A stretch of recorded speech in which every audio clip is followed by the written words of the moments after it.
కానీ మానవుడికి మాత్రం తెలియదని దేవుడు ముగ్గురా ఇద్దరా ఒకరా అనేకమనని మానవుడు మనం మనిషి మాకు అర్థం కావడం లేదు.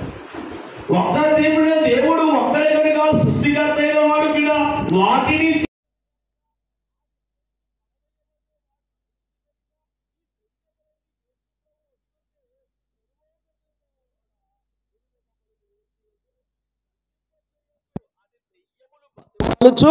ఇదిగో అగాధమైన చీకటిలోనికి మమ్మల్ని ఏం చేయదు, మరలా పంపించద్దు. దేవుని స్తోత్రం.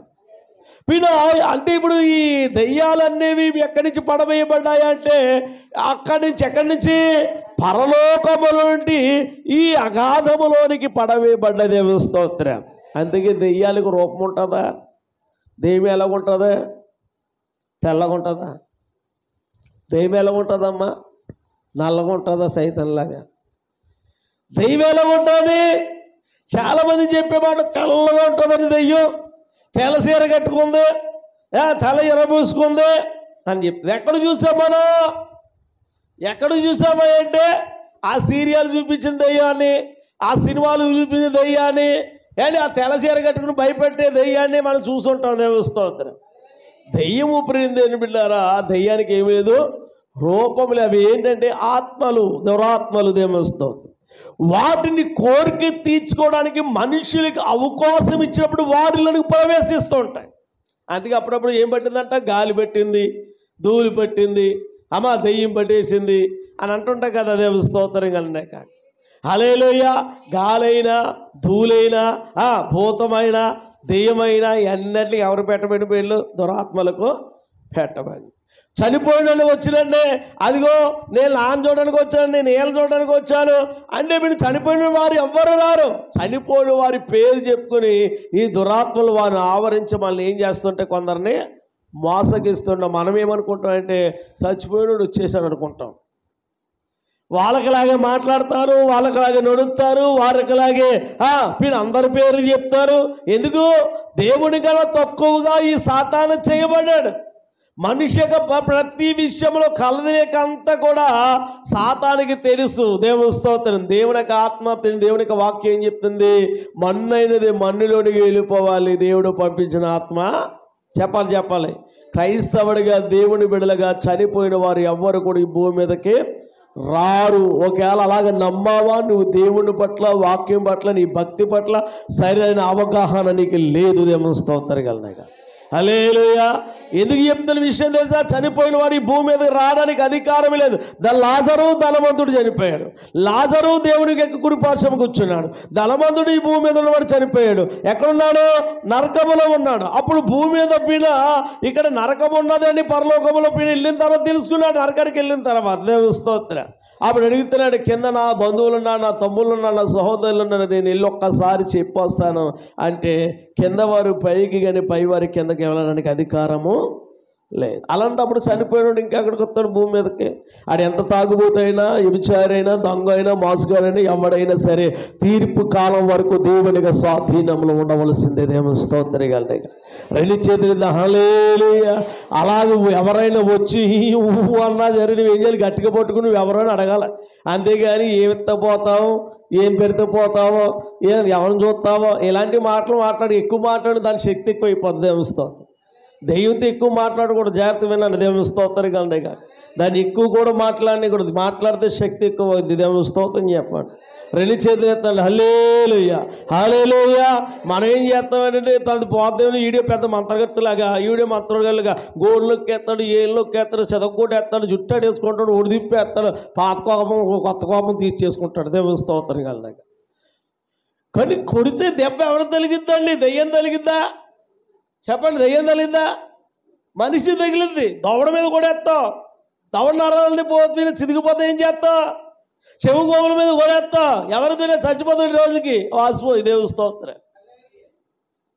కనుక నువ్వు చేయవలసింది ఏంటంటే ప్రార్థనతో చేయించాలి. లేకపోతే ప్రార్థన పనులను దైవజనం చేత ఏమని చేయాలి? వచ్చేదాకా కనిపెట్టి మీరు అందరూ కూడా ఏం చేయాలి? బూతులు తిన్న కూడా చాలామంది ఏం చేస్తుంది? ఏం పని? ఎందుకు వచ్చావే? ఇక్కడికో ఎందుకు వచ్చావు? ఇంకెవరి ఇల్లు లేదా నీకు? ఇంక ఎవరైనా పట్టుకొచ్చు కదా అంటుంది. దేవుని స్తోత్రం కలిగినగా. హల్లెలూయా. నిజంగా పిల్ల ఎవరినైనా చూడాలనుకుంటే ఎవరింటికి రావాలి, వాళ్ళ ఇంటికి వెళ్ళాలి. దేవస్థానం పక్క వాళ్ళు చచ్చిపోతే నీ ఇంటికి రావాల్సిన పని ఏముంది? ఇది సైతం చేసే పని. వాళ్ళకి ఏం చేసే పని ఏంటి? గొడవలు పెట్టేయాలి, గొడవలు ఆడేసుకోవాలి. అవి చచ్చిపోయిన వాళ్ళు పిని మాట్లాడినాక పలానాడు వచ్చేస్తున్నాను, పలానా ఆమె వచ్చేస్తున్నాను కానీ ఆ ఇంటి వాళ్ళు బాధపడుతూ ఉంటారు. దేవస్థానం కానీ పైకి చెప్పుకోలేరు, కానీ ఏం చెప్పారు 10 మందితో బాధపడుతూ ఉంటారు. ఇది ఎవరు చేసే పని? సైతాన్ని చేసే పని. సరే, మనం పిల్ల వాక్యములో మనం చూస్తున్నప్పుడు దెయ్యము గురించి మాట్లాడుతున్నాం, శానా గురించి మాట్లాడుకున్నాం.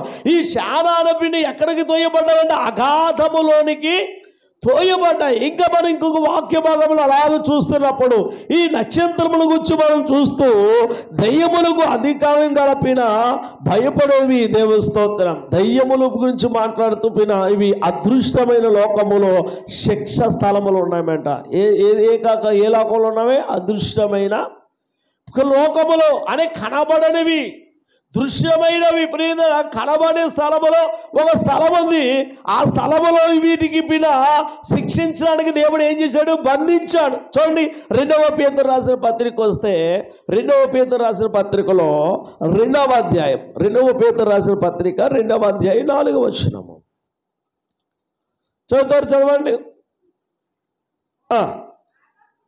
అమ్మా. చదువు. ఆ దేవదూతలు పాపము చేసినప్పుడు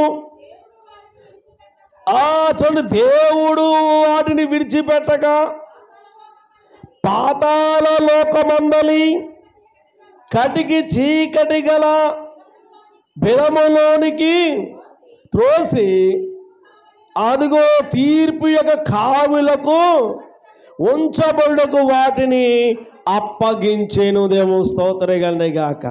ఇప్పుడు ఈ పడబయ్యబడినప్పుడు ఏమోను బిడ్డ? నక్షత్రము, దేవదూత, ఇవన్నీ కూడా దయ్యము పిన ఇవన్నీ కూడా ఈ దురాత్మలన్నీ కూడా దేవుడు ఎక్కడ బంధించాడంటే చూడండి, దేవదూతలు పాపము చేసినప్పుడు దేవుడు వాటిని విడిచిపెట్టక పాతాళమందలి కటిక చీకటి బిలములోనికి తోసివేసెను, తీర్పునకు కావులుగా ఉంచుటకు వారిని అప్పగించును. అంటే ఇప్పుడు అన్నీ కూడా దెయ్యాలన్నీ ఎక్కడున్నాయి? ఇప్పుడు అమ్మా ఎక్కడున్నాయి? ఎక్కడ బంధించాడు దేవుడు? పాతాళములో అంధకారము. దాన్ని ఏమన్నా? అంధకారం అన్నాం, చీకటి బిలమంటున్నాం. ఇవన్నీ కూడా ఏవి పాపం చేశాయంట? మనుషులే కాదు. ఎవరు పాపం చేశారు? దేవదూతలు కూడా పాపం చేశాయి. ఏం పాపం చేశాయి? ఏ పాపం చేశాయంటే సృష్టికర్తనే చేసిన వాడి మీద తిరుగుబాటు చేసేమాట. ఏం చేసే? చేసిన వారి మీదే తిరుగుబాటు చేశాయి. అందుచేత దేవుడి కోపం వచ్చి పరలోకము నుండి వాటిని కొన్ని కోట్ల వేల దేవదూతల భూమి మీదకి ఏం చేశాడు? నెట్టివేశాడు. అవన్నీ కూడా ఎక్కడికి నెట్టివేశాడంటే చీకటి అగాధమనే బిలములోనికి తోసేశాడు. దేవుని స్తోత్రం. ఇదంతా ఎప్పుడు జరిగే సంగతి గురించి చెప్తున్నాము?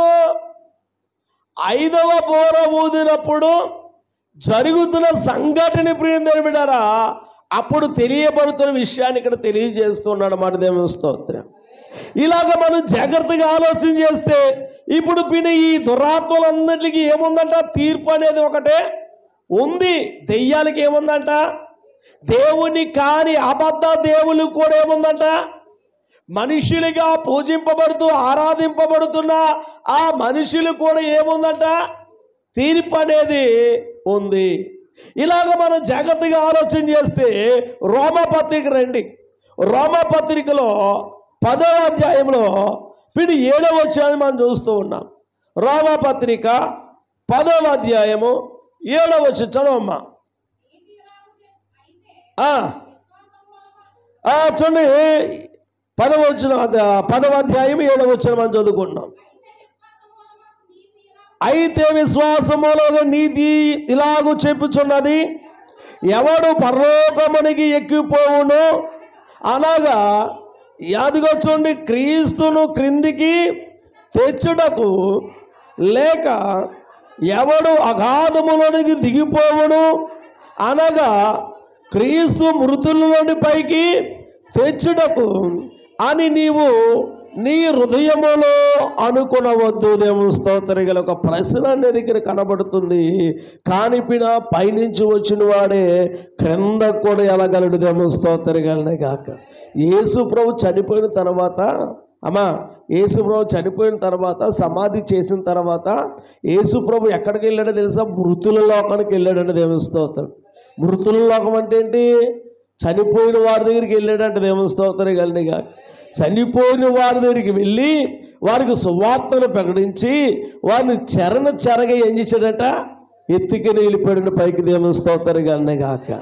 అలాగే మనం జాగ్రత్తగా ఆలోచి మొదట వచ్చిన అంతా కూడా మనం జాగ్రత్తగా ఆలోచన చేస్తే ఇప్పుడు చూడండి, అక్కడ దానికి అర్థం ఏంటంటే చనిపోయిన వారు ఉండే స్థలము అని అర్థం అంటే తెలుస్తుంది. అగాధ స్థలం అనగేంటి?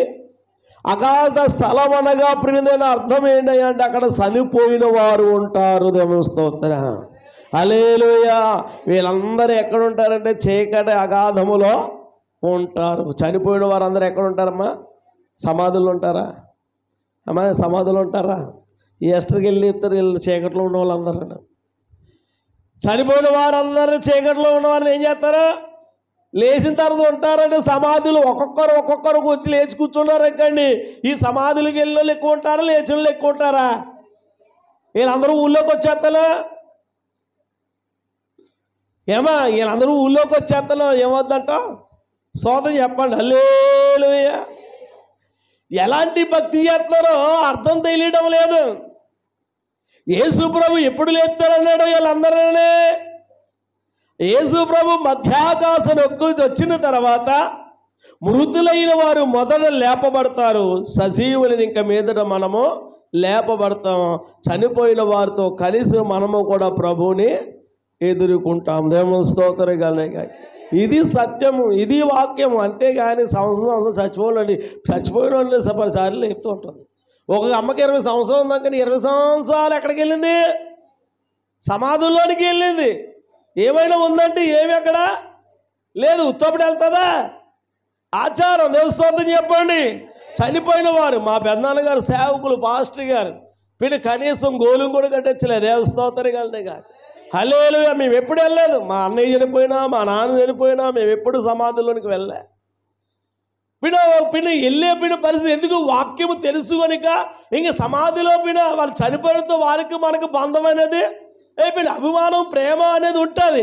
కానీ ఆ ప్రేమను ఎక్కడ చూపించాలి? 10 మందిలో ఏం చేయాలి?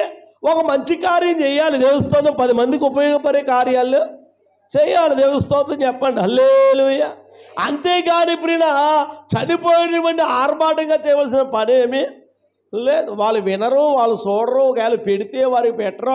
చాలామంది చచ్చిపోయిన వాళ్ళ దగ్గర పెళ్లి చేసుకునే అన్నం పెడతారు. తింటుంది ఫోటో? తింటుందండి? పొలం పెడుతుంది, చీకన పెడుతుంది, కోడి మాస్తుంది, గాలి పెడుతుంది. పిల్లలు పెళ్ళోడైనా ఏ కార్యక్రమం మూలం పెడతా పట్టుకెళ్ళి ఇక్కడ మళ్ళీ పాస్పోర్ట్ బయట ఆడేస్తారు 2 రోజులకి. ఎందుకు ఆడతామంటే అర్థం కాని భక్తి చేస్తుంది. దేవస్తోత్రం. ఫోటోలో కూడా వచ్చి తినేస్తాడండి. మళ్ళీ తింటే ఏం చేయాలి? పల్లెల్లోదంతా తినేయాలి. మరి వాళ్ళు తినేస్తాడా? మళ్ళీ కొట్టేస్తారు. మళ్ళీ దాన్ని తీసేయబోతే ఇంట్లో ఉండలేము. 2 చేతి ఎత్తి. దేవస్తోత్రం. ఇలాగ మనం ఆలోచన చేస్తే మన భక్తి ఎలాంటి భక్తి చేస్తామని ఆలోచన చేయాలి. ఇక్కడ మనం 2వ వచనానికి వస్తున్నాం చూడండి. ఇంకా ఆ మాటను చూస్తూ చూడండి, అక్కడ అగాధ స్థలం అనగా చనిపోయిన వారు ఉన్న స్థలం అని, వారికి ఏమి ఇవ్వబడింది? తాళపు చెవి ఇవ్వబడిందని చూసాం. ఆ తాళపు చెవిని మనం చూస్తే ప్రకటన గ్రంథానికి వచ్చేయండి. ప్రకటన గ్రంథం 20వ అధ్యాయానికి రండి. 20వ అధ్యాయంలో 1వ వచనం నుంచి 3వ వచనం వరకు మనం చదువుకుందాం. 20వ అధ్యాయము అందరూ చదవండి. అందరూ వాక్యము జాగ్రత్తగా వేలు పెట్టి చూడండి. రాసుకున్న వాళ్ళు రాసుకోండి. ఒకరు మాత్రం స్పష్టంగా చదవండి. 20వ అధ్యాయం 1 నుంచి 3 వచనాలు. మరియు పెద్ద సంఖ్యలను చేత పట్టుకుని అగాధం యొక్క తాళపు చెవి గల యొక్క దేవదూత పరలోకముని దిగి వచ్చిన చూచితిని. అతడు అదిగొచ్చుని ఆది సర్పమును అనగా అపవాదియు సాతానును ఆనువానిగా ఘట సర్పమును పట్టుకుని 1000 సంవత్సరములు వారిని బంధించి అగాధములు పడవేసిరి. దేవ స్తోత్రం. ఆ 1000 సంవత్సరములు గడిచే వరకు ఇంకా జనములను మోసపరచునట్లు అగాధమును మూసి దానికి ముద్ర వేసెను. అట్టు పిమ్మట వాడు కొంచెము కాలము విడిచిపెట్టవలెను. దేవుని స్తోత్రం. అంటే సాతానికి ఏమి ఇచ్చాడు దేవుడు? కొంత సమయము ఇచ్చాడు. ఈ పడబోయబడిన దూత ఏమంటే అపవాది సాతానుడు, వారికి మరికి పేరుని ఘట సర్పము. ఏం చెప్పండి? ఘట సర్పము. ఘట సర్పం అంటే ఆదిలో అవ్వమును మోసపరిచిన సర్పము. అవ్వము దేని చేత మోసగింపబడింది? అప్పుడు అన్నది కదా, నువ్వు తిన్నదన్న పనులు ఎందుకు తిన్నావు? నిన్ను మోసపరిచిన వాడు ఎవరంటే ఇదిగో సర్పము కుయ్యక్తి వల్ల అవ్వ ఏం చేయబడ్డది? మోసగించబడింది. మనకు అర్థమైపోతుంది కదా, సాతాను ఎవరంటే దేవదూతయే సాతాను. దేవుడి చేత నిర్మించబడిన శాఖ దేవదూత ఏమైంది? అపవాదిగా మార్చబడింది. ఎందుకు అపవాదిగా మార్చబడింది? దేవుడు అంతగా దేవుడిగా ఏం చేసుకుంది? హెచ్చించుకుంది, గర్వపడ్డాది. నేను స్తుతిస్తే దేవుడు స్తుతింపబడుతున్నాడు, ఆరాధింపబడుతున్నాడు. నేనే దేవుడైతే ఇవన్నీ కూడా నన్ను ఏం చేస్తాయి? ఆరాధిస్తాయి కదా అని గర్వించి కొంతమంది ఆలోచన లేకుండా కొన్ని దేవదూతలు, వీడి వెనకాల ఉన్న దేవదూతలన్నీ కూడా దేవుడి మీద ఏం చేశాయి? తిరుగుబాటు చేశాయి. ఈరోజు చాలామంది నాశనం అయిపోవడానికి కారణం ఏంటి తెలుసా? గర్వం. హలో, ఏం చెప్పండి? గర్వము నాశనానికి ముందు ఏం నడుస్తుందట? గర్వము అంటుండే కదా. హెచ్చిపడిపోతున్నాం ఏంటి? అంత గర్వపడిపోతున్నాం ఏంటి? దాని అర్థం ఏంటి? వీళ్ళ ఆ గర్వము భూమిని ఏం చేద్దామంటే పడిపోవడానికి అవకాశం ఉంది. అందుకే మనం ఉన్న దాన్ని బట్టి మనం ఏం చేయకూడదు? చెప్పాలి. ఏం చేయకూడదు? నీకు ఎంత ఉంటాయి? నీకు అందంగా ఉన్నావండి, ఎర్రగా ఉన్నావండి చెప్పి నాకు అన్న అందగతి లేదు అని చెప్పి నీ అందాన్ని చూసి వెర్రివ్వకూడదు. నీ బాగా చదువుతున్నావు కదా, నీ చదువును బట్టి నువ్వు అతిశయపడకూడదు, గర్వించకూడదు. లేదా నీ బంధువర్గాన్ని బట్టి నువ్వు అతిశయపడకూడదు.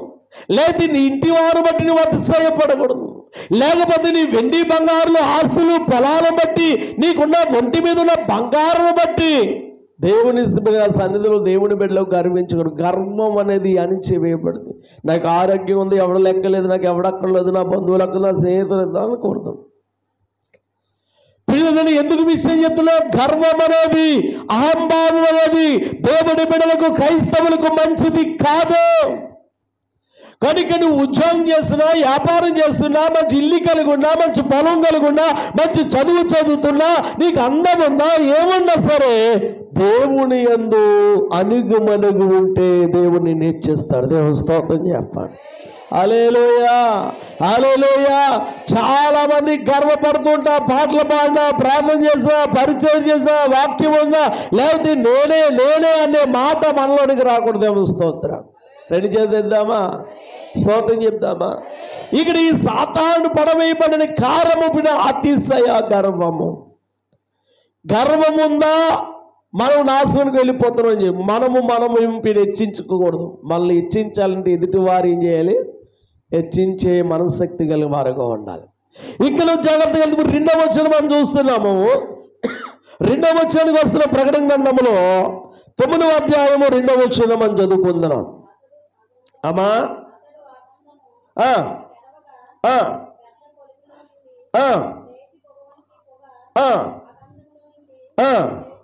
చూడండి, ఇక్కడ ఒక ముఖ్యమైన విషయం మనకు కనబడుతుంది. ఏంటంటే పొగ కనబడుతుంది. దేవుని స్తోత్రం. ఏం కనబడుతుంది? చదువుతారా మాట మరొకసారి? చక్కగా ఒకసారి చదువుకుందాం. అతడు అగాధము తెరవగా పెద్ద కలుములో నుండి లేచు పొగ వంటి పొగ ఆ అగాధములో నుంచి లేచును. ఆ అగాధములోని పొగ చేత సూర్యుని వాయుమండలము చీకటి కమ్మెను. అంటే ఇప్పుడు మనం దేవదూతకు తాళం ఇవ్వబడింది. ఆ తాళము పిల్లింది, ఆ పాతాళపు తాళము తెరవగా ఏమయ్యిందంటే వీడు అగ్ని వంటి కొలుములోంచి తీయబడిన ఒక పొగ ఏమొచ్చిందని అగాధ స్థలములో నుంచి వచ్చింది. అంటే ఆ చీకటిలో నుంచి వచ్చింది. ఆ అగాధములో నుంచి చీకటిలో వచ్చిన పొగ అంతా కూడా వీడు ఎక్కడ తాకిందంట? సూర్యుడికి తగ్గ సూర్యుడి పైన ఏమైందంట పొగ తగ్గ అది చీకటిమయము అయింది. అంటే కాంతిని ఇవ్వకుండా చీకటిగా ఏం చేసిందంట, మార్చివేసింది. ఇలాగ మనం ధ్యానం చేస్తే ఆది కాండానికి వెళ్దాం.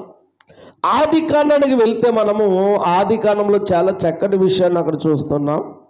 చూడండి, ఆది కాండము ప్రేరణరా 19వ అధ్యాయం 28వ వచనం మనం చదువుకుందాం. ఆది కాండము 19వ అధ్యాయము 28వ వచనం.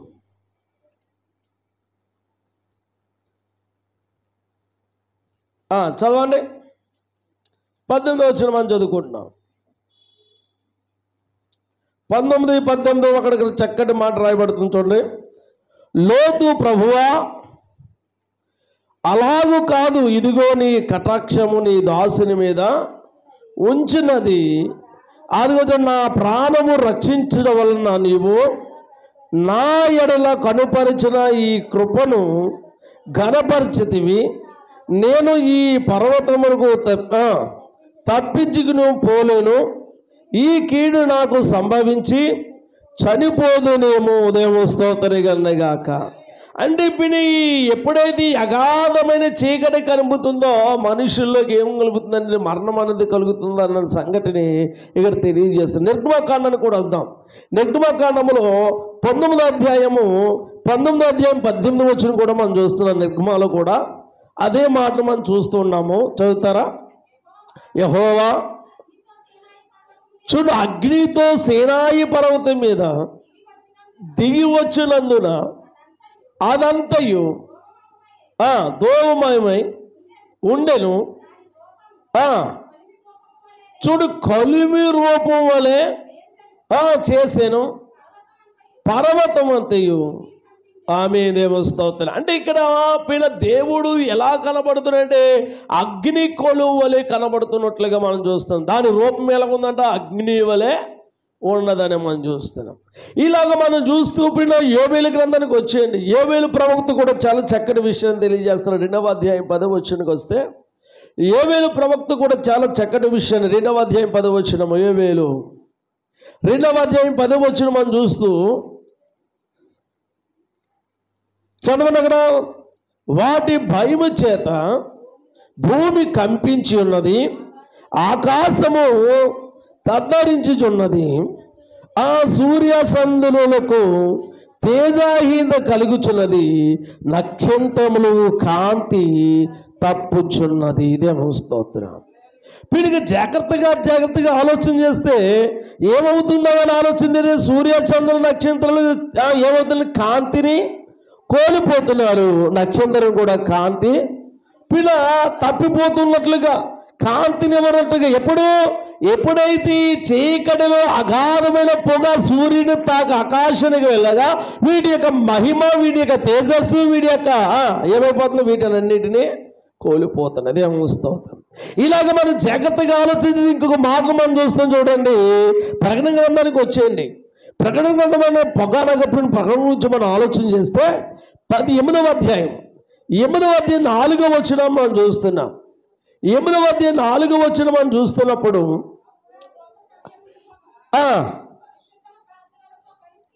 పరిశుద్ధుల యొక్క ప్రార్థనలతో కలిసి దూత చేతిలో నుండి ఆమె దేవు స్తోత్రం. ఇక్కడ మనం జాగ్రత్తగా ఆలోచన చేస్తే పొగను కూర్చి మనం పీన ఒకటి పరసంబంధమైన పొగను చూస్తున్నాము. రెండోది పిన అపవాది యొక్క పిన పాతాళములో ఉన్న పొగను గురించి కూడా మనము చూస్తాం. పరలోకములో కూడా పొగ ఉంది. నరక సంబంధమైన పొగకు పిన పరలోకముల పొగకు చాలా సంబంధం ఉంది. దేనితో సంబంధం అనేది తేడా అనేది అక్కడ మనకి కనబడుతుంది. పిన అగాధమైన చీకటిలో ఉన్న పొగ పిన నష్టాన్ని కలుగు చేస్తుంది.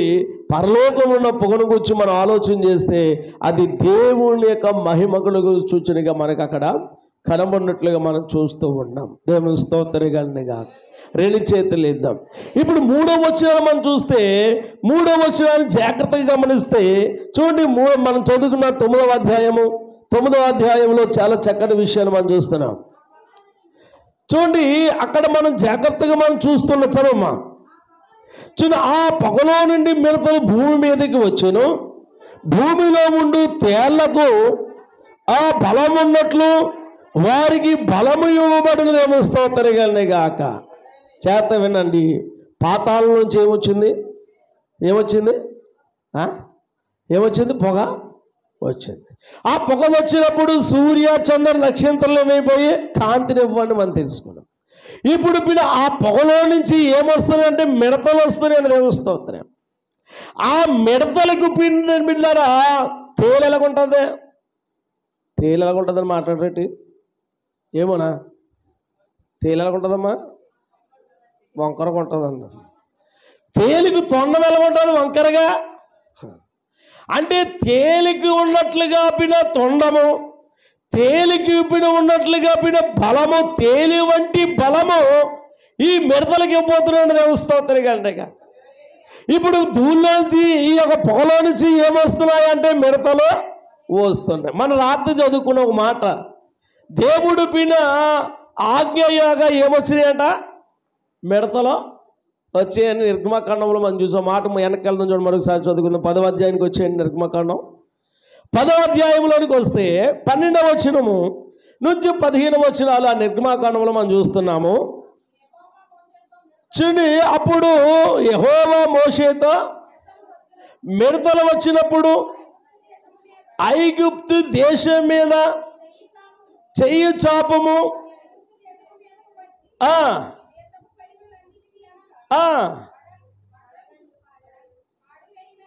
పంటలు పాడువేయనని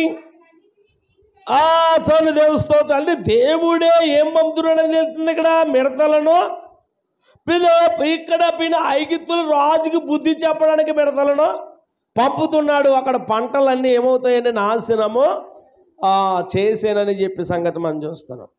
ఇప్పుడు ఈ మిడతలకు ఇవి అగాధములో నుంచి వచ్చినని, తేళ్ళంటికి కొండములు వాటికి ఇవ్వనని, ఆ పొగ నుంచి అంటే ఆ అగాధం నుంచి వచ్చి పొగలో నుంచి ఉండవలసి వచ్చిన ఆ దేశమంతటి మీదకి మిడతలంటి వాడి దేశం మీద అంటది మీదకి మిడతలు రాబోతున్నాయి అని చెప్పచ్చు.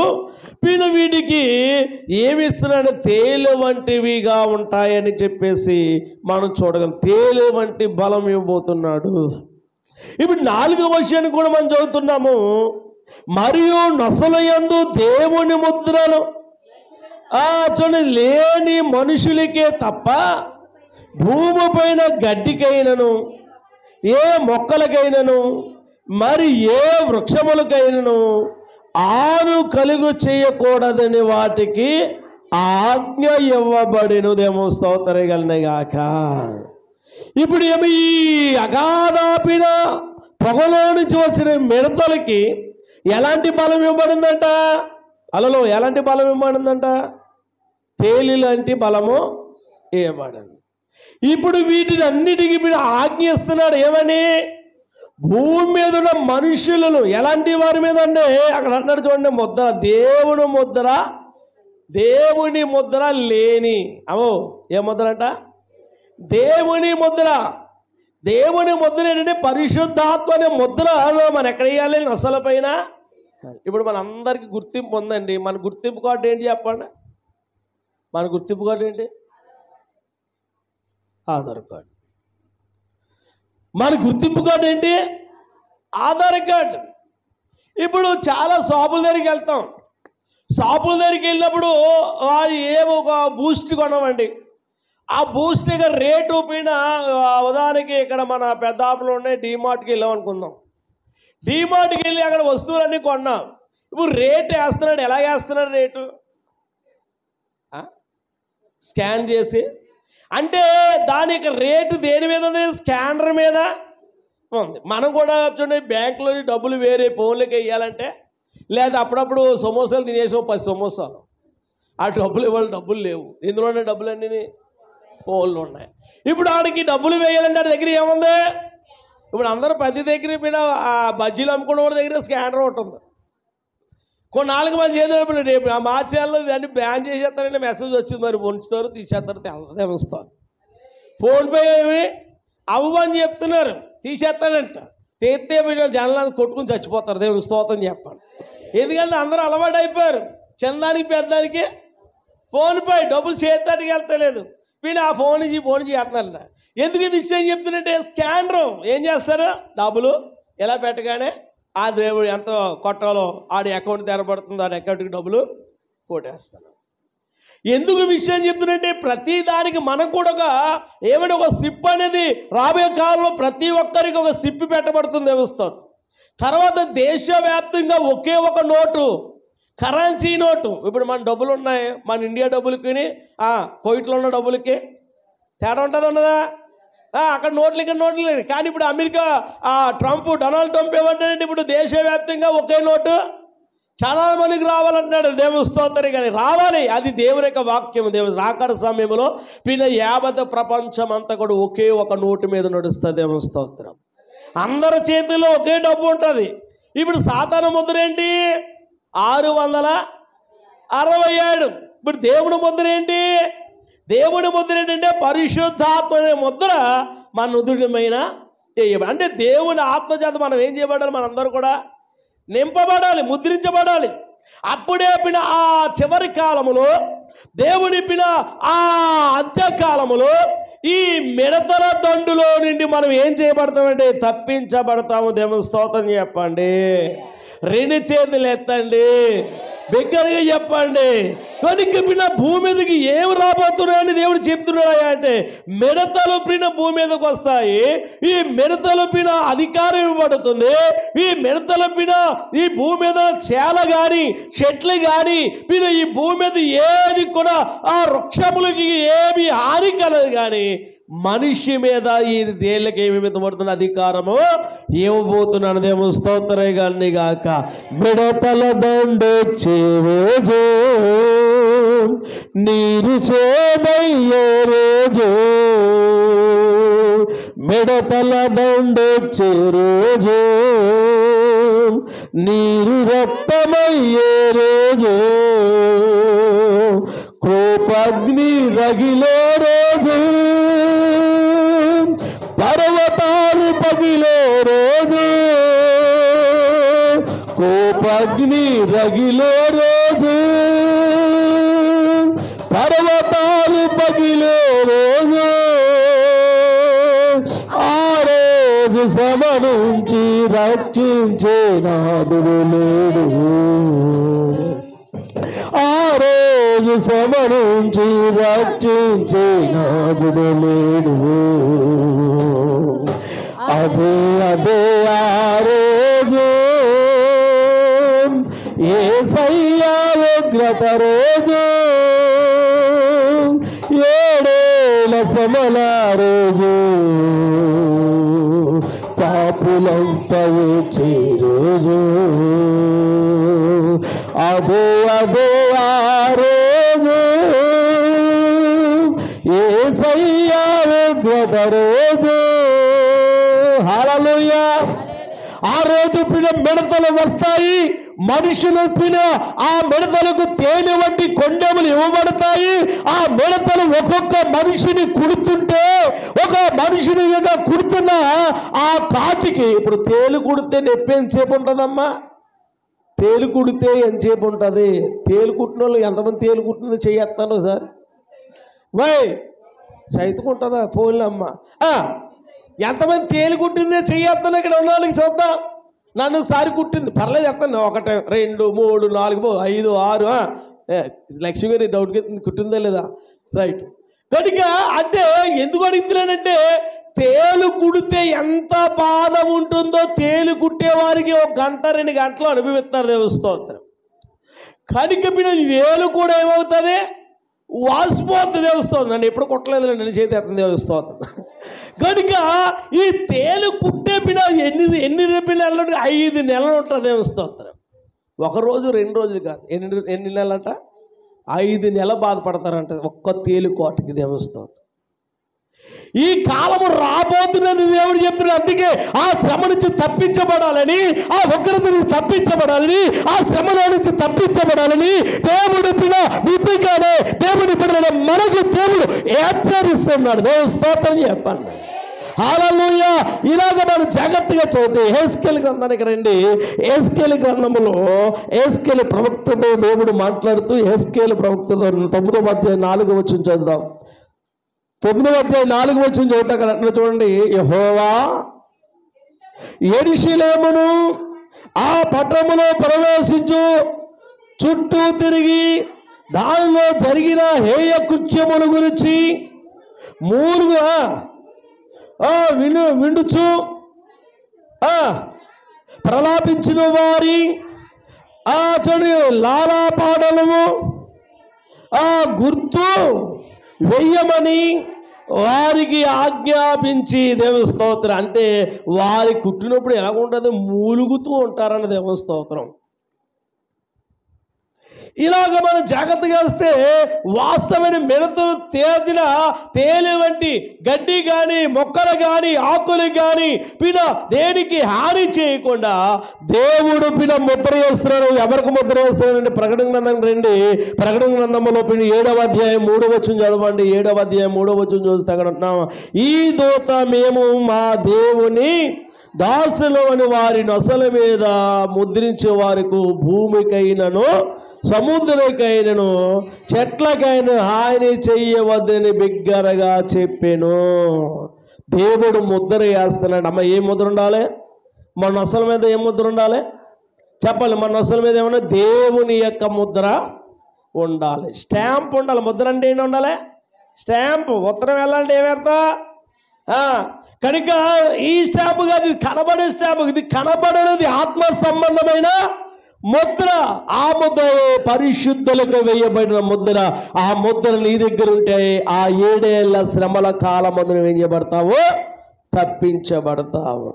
7 ఏళ్ల శ్రమల రోజు ఆ శ్రమ నుంచి ఇదిగో తప్పించబడతావు అని మొదటి శ్రమల గురించి తెలియజేస్తూ ఈ మాట యూదుల విషయమైన వారికి కాదు ప్రియదేని బిడ్డల, అయితే విశ్వాసులైన వారని దేవుని పిన ముద్రించబడాలి. విశ్వాసులందరూ కూడా ఏం చేయబడాలి? విశ్వాసులందరూ కూడా ఏం చేయబడాలి? విశ్వాసులందరూ ఏం చేయాలి? ముద్రించబడాలి. ఏం ముద్రించబడాలి? మన నొసల మీద పరిశుద్ధాత్మ అభిషేకం అనేది మనము పొందాలి. పరిశుద్ధాత్మ శక్తి పొందితే మనము ఆయన ఆత్మ చేత ఏం చేయబడిన వారము?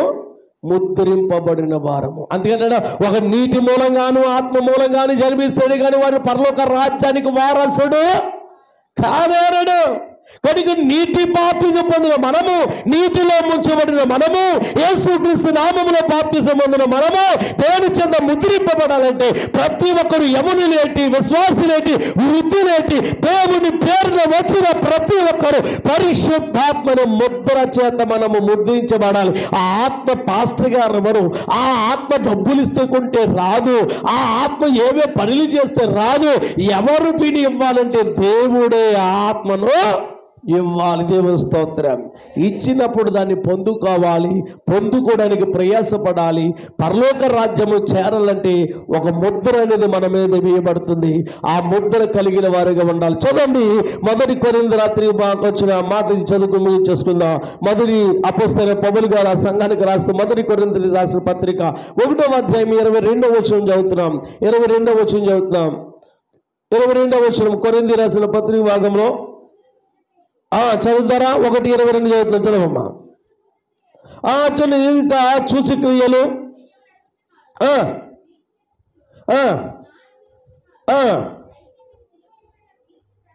అదిగో మేము సిలువ వేయబడిన క్రీస్తును ప్రకటించుచున్నాము. దేవుని స్తోత్రం గాక. అంటే ఇప్పుడు ఎవరి చేత మనం ముద్రించబడాలి? క్రీస్తు అనే సిలువ చేత దేవుని చేత మనం ఏం చేయబడాలి? ముద్రించబడాలి. ఎపిసి సంఘం కూడా ఒక మాట చెప్తున్నాడు. ఎంతవరకు వచ్చింది అక్కడ కూడా 1వ అధ్యాయం 13 వచ్చిన కూడా చదివితే కొరియాక ఏపీసీ సంఘంతో మాట్లాడుతున్న మాట మనం చదువుతాం. 1:13 చదువుకుందాం. 1:13 వచ్చి అక్కడ చూస్తున్నప్పుడు అది వచ్చింది, మీరును సత్యవాక్యును అనగా మీరు రక్షణ సువార్తను విని క్రీస్తు విశ్వాసించిన వాగ్దానము చేయబడిన ఆత్మచేత మీరు ఏం చేయబడాలి? ముద్రించబడరు. ఇదేమో స్తోత్రం. అంటే దేవుణ్ణి నమ్ముకుని క్రీస్తు యేసుగా సిలువ సువార్తను విని ఆయన యందు సత్యవాక్యమును మనం ఏ వాక్యమైన సత్యవాక్యము యందు మనము మీరు ఏం చేయాలంటే ముద్రింపబడిన వారుగా ఉన్నాము కనుక ఆత్మ చేత ఏం చేయబడాలి? ఇప్పుడు మనము ముద్రించబడిన వారుగా ఉన్నాము. దేవుని స్తోత్రం. ఇప్పుడు చెప్పండి, ముద్ర అనగా ఏంటి? ఆత్మ సంబంధమైన పరిశుద్ధాత్మ అనే ముద్ర అన్నట్లుగా ఉంది. అదే అధ్యాయంలో మనం చూస్తే 4వ అధ్యాయానికి వచ్చే 30 వచనము, 4వ అధ్యాయం 30 వచనం చూస్తే అక్కడ కూడా చక్కటి మాటలు తెలియజేస్తాను. 4వ అధ్యాయము 30 వచనం చూస్తాం. చదవమ్మా. దేవుని పరిశుద్ధాత్మను దుఃఖపరచుకుని విమోచన దినం వరకు ఆయన యందు మీరు ముద్రింపబడి ఉన్నారు. దేవుని స్తోత్రమే గాక. అంటే దేవుడు లోకములు ఆయన వచ్చి ప్రజలందరినీ కూడా విడిపించేంత వరకు కూడా మనము దేవుని దుఃఖపరచకుండా పరిశుద్ధాత్మ చేత ముద్రింపబడి, ఆ ముద్రింపబడిన వారు అందరూ కూడా ఏం కలిగి ఉంటే నిరీక్షణ కలిగిన వారుగా ఉండాలి. అటువంటి కృప దేవుడు మనందరికీ దయచేయను గాక. దేవుని స్తోత్రమే గాక. మోకరించండి, ప్రార్థించేద్దాం. ప్రభువా, ఇదిగో రాజా, నీ రాకడలో 5వ బోర ఊది